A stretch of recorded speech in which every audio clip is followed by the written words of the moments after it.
के कुदार है, कहवा के साथ सोहागिन माटी कोड़े जास है, कहवा के साथ सोहागिन।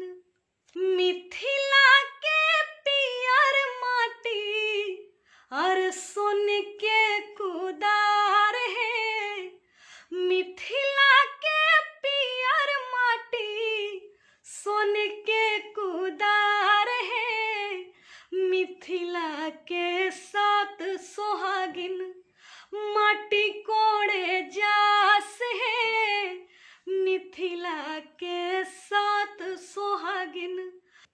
अरे माटी